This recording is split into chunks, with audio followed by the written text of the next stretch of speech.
here. I'm recording Lake of Voices. It just came out in full release today. I don't know if anyone's played the demo. I haven't, so, or visual novel. Yeah, I haven't started it yet, so let's see how it goes. So it's a decision-based game. Page up key returns to previous text. T key opens full text history. Okay. The grip on my lantern tightens as the fog around us thickens. While the forests in this area are relatively safe compared to Sinlos, I can't help but feel my hair stand on end the further we get. I hope my mouse doesn't bother you guys. My free hand fingers the hilt of my sword. Something akin to a nervous reflex. Have you seen it before? The mill breaks the silence, either sensing my unease or what the heck is that word? Assuaging his own? I hope it's the latter. I haven't. I've had no reason to go near this cursed lake until now. What of you?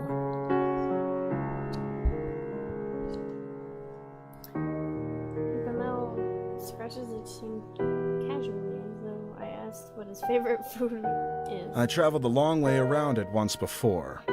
Not so pleasant. Something about it just frays your nerves. Although, even being near it is enough. So I'm not the only one that feels it. A sense of relief hits me, but not enough to undo the buzzing of anxiety.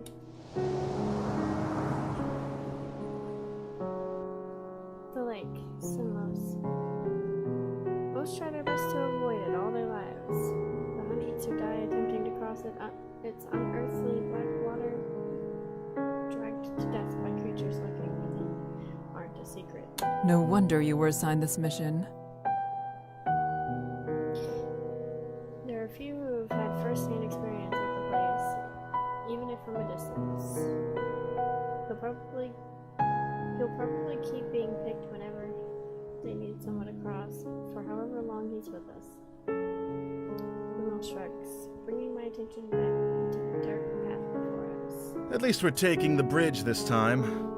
It'll only take 2 days instead of double that, and the sooner this place is behind us, the better. Give me just a second. I know I just started the recording.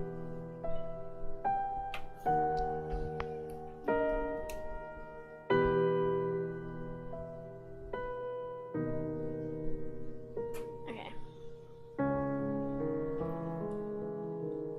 It would be preferable not to risk it. But time is of the essence. We don't really have a choice. Guessing this bridge is bad news? One of our allied villagers, Himmer, is being harassed by brigadiers. Oh, you actually know that word. Yay, army things. A band of ruffians. We don't have very many guards to send on an assist. Only Bamel and myself. The least we can Self-voicing enabled. Oops. The least we can do is arrive before. Nope. Self-voicing disabled. Oops. Sorry, I didn't mean to do that. The least we can do is arrive before we are too late to be of any use.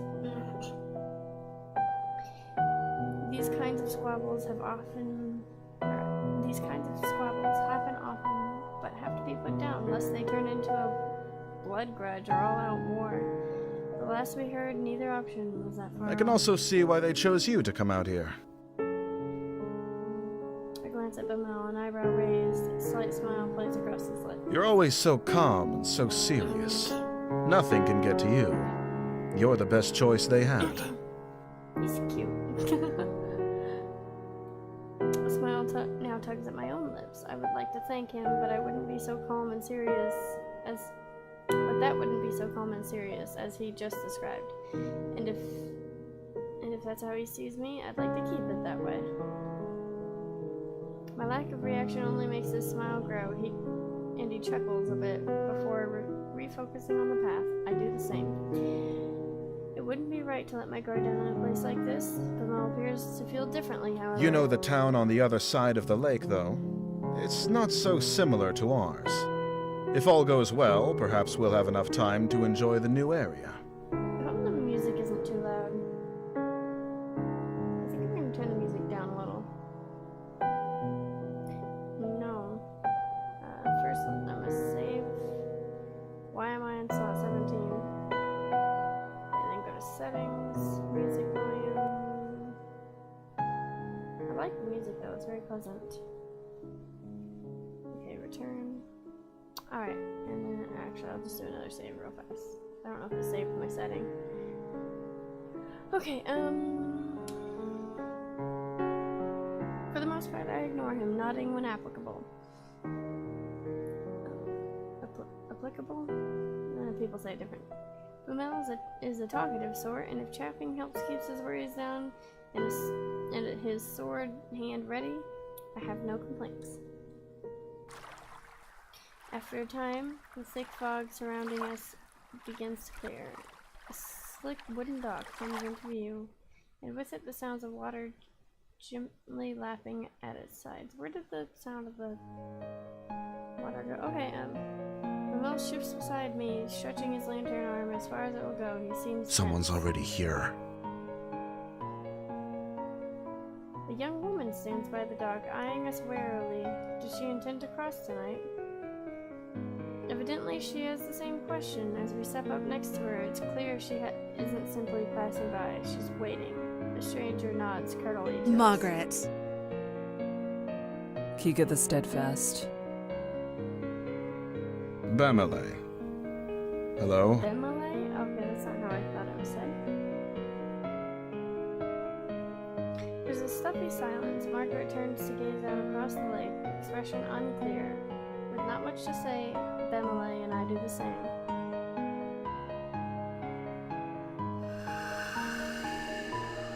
I'm gonna try to keep this 15, maybe 20-minute video. Do it Game Grumps style and do exactly 15 minutes. From here, the black surface of the lake looks disarmingly calm. Wind rushes across its surface, a sound like whispering. Though perhaps it is actually whispering, I concentrate trying to place the difference, searching for breaths in rhythm? Breaks in rhythm. Oh my gosh, I'm terrible. After a few seconds, I feel foolish. It doesn't matter what the noise is, whether I hear them or not. We're not alone. The Nixie are out there. A feeling that I can't quite shake tells me they've already noticed a little group of people on their shores. It feels hostile. My stomach sinks, and I instead address Bemele. Where is the guide? Unless he's on the center island, or on the complete other side, your guess is as good as mine. It's dark as pitch out there. Pitch dark, you mean? Panic rises inside me. Panic I try hard to quell. We can't cross without him, and we need to get going soon. You can't cross with him either. What? The woman behind us, Margaret, cuts in with something like a slur. What? I know the guide will be here tonight. I have already made arrangements with him to cross. Bemele and I share a look. The woman seems haughty and willing to put up a fight. I have his word he'll take me today. It would be wiser for the two of you to begin the trip around if you're really in such a hurry. Or you can make camp here and wait for him to make the trip back if you prefer. Dude, you don't have to go alone. He can take all three of you. You're just being a huge... Can't say that word. Demonetized. Not that it matters, because I don't get paid. I don't need to turn my attention to Bemele to know he's He's riled up. I step in before he can say something rash. Even if that is so, my companion and I must begin the trip Margaret is unimpressed and opens her mouth to argue further. We'll wait for the guide to arrive before coming to a conclusion about any of this. Why would it matter? Just one person. Oh my gosh. Whatever. She clams her mouth shut, then lets it aside. You can do as you like. With the matter tentatively settled, Bemele moves away. His finger begins to tap loudly against the top of his hilt. He shifts from one foot to another, then groans. I mean, she can't really afford to be rude, because they both have swords. They could literally just murder her and throw her in the lake and tell her it was something else. Tell them that the pixies, whatever, those things got him. What's that bastard even up to? I almost visibly start, but manage to restrain myself. He probably doesn't know any better, I'm sure of that. It's With not a worth mouth like mentioning. that, you shouldn't even have the right to ask the guide to take you across. How ludicrous. He's faced far worse than a bit of foul language. Do you know anything that's happened with this lake? I know enough. Margaret is clearly not convinced, but she shrugs and makes a show of turning her back. The to guide's him. father is Garvin the Exemplar. Garvin never accepted the guide as his son, all the way up until he died in this lake. Your statement could be seen as tasteless. Oh.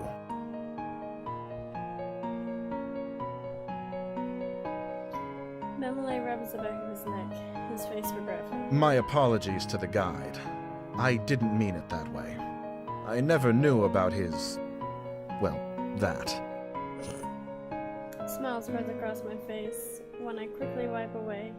He really did just misspeak. Well, duh. The silence slowly stretches between the three of us, growing more awkward with each passing second. Margaret seems irritated, but Bemele abashed. You're quite informed, Margaret. I'm sure you are forgiven. I already forgot. Bemele said nothing. I'm gonna go with this because he's cute and I don't care about Margaret. I know you. You are brash but not intentionally cruel. I'm sure all is well. Yee. Bemele smiles. You're a good woman, Kika. Oh. Smart, too. You've never been here, yet you knew more of the guide than I did. I know about Garvin, truthfully. Tales of his deeds were some of the only stories my parents ever told. Is that so? You could tell me more about it sometime. I like the voice actors. I pause, unsure how to respond to this type of request. I would like that very much. Oh, he's blushing! Yes, I wouldn't mind that. It must wait until after this trip, though. Of course. We should drop this topic sooner rather than later, in any case. No, he stopped blushing. I agree. Even if there's no harm meant, hearing someone mention Garvin is probably difficult for the guide, no matter what the circumstance. With the topic dropped, we each remained locked inside our own thoughts, not another word passing between us. Ooh, a light! Gently swaying through the foggy air, it gets closer and closer until it becomes apparent it's a figure carrying a lantern.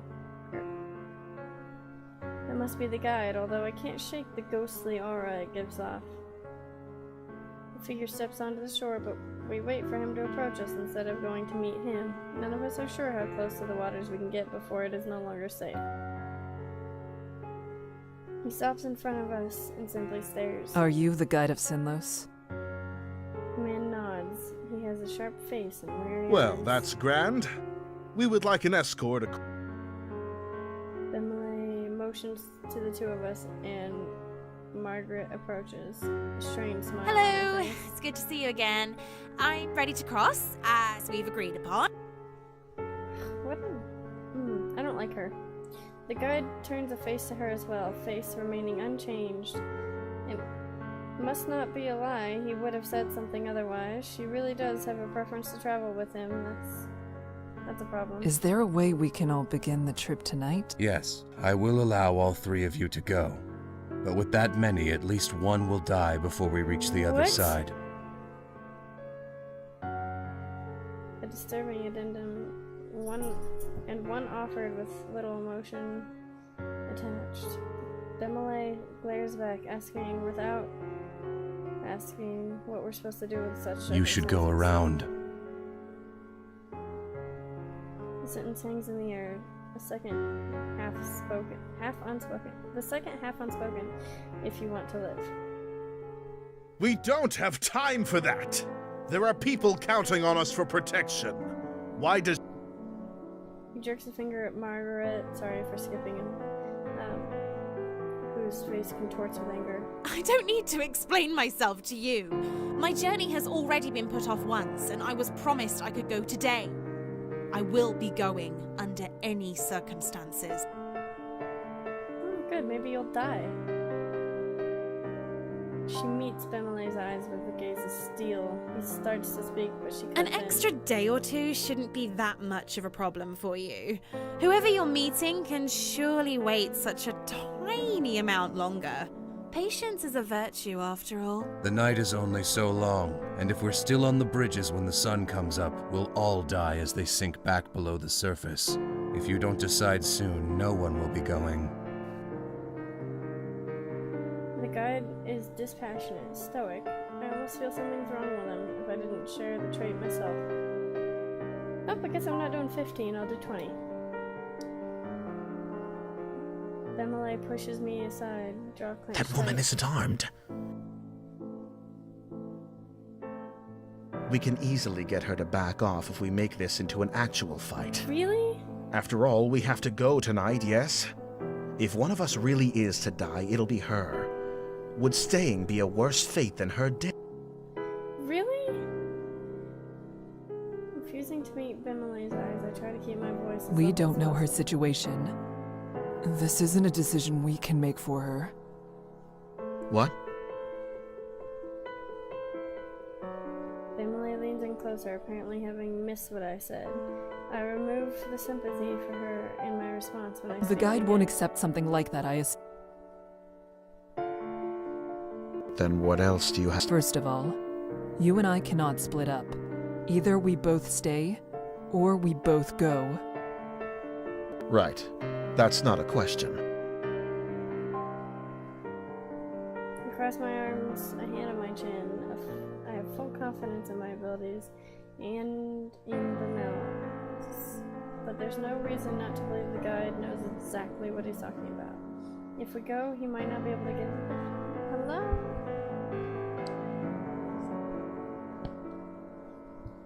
I guess. Dang, man. That would mean we really would be putting Margaret's life at risk on top of our own.